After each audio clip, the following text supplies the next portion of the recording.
रात का अंधेरा था। ठंडी हवा पहाड़ी जंगलों से होकर गुजर रही थी। एक पुराना गेस्ट हाउस जंगल के किनारे अकेला खड़ा था। अनन्या शहर से दूर एकांत में कुछ दिन गुजारने आई थी, लेकिन उसे नहीं पता था कि ये जगह सिर्फ उसे देख ही नहीं रही थी, बल्कि उसे याद भी रखेगी।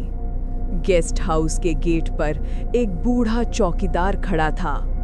उसने कांपते हाथों से चाबी दी और कहा, रूम नंबर 7, पर ध्यान रहे रात को खिड़की मत खोलना। कमरा छोटा था।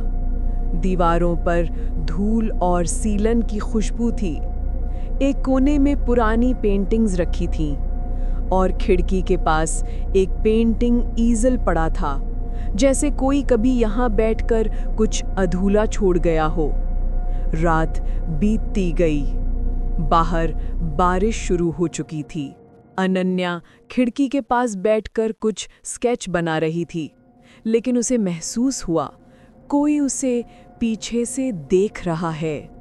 उसने शीशे में देखा, वहां एक आदमी की परछाई थी।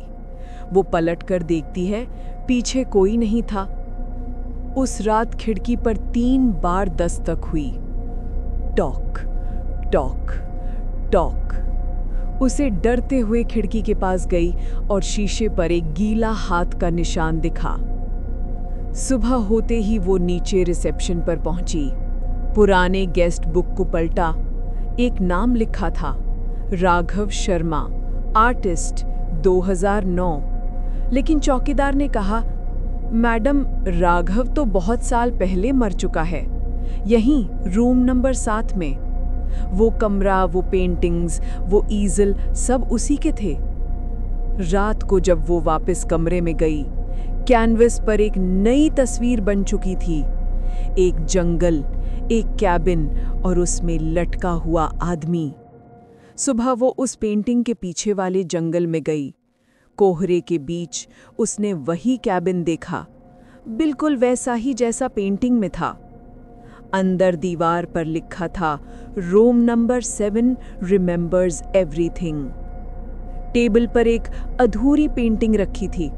उस पेंटिंग में चेहरा अनन्या का था। वो डर के मारे पीछे हटी। दरवाजा अपने आप बंद हो गया। वो भागती हुई वापस गेस्ट हाउस पहुंची।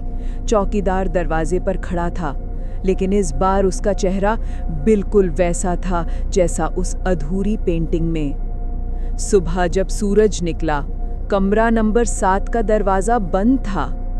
अंदर सब कुछ बिल्कुल ठीक रखा था।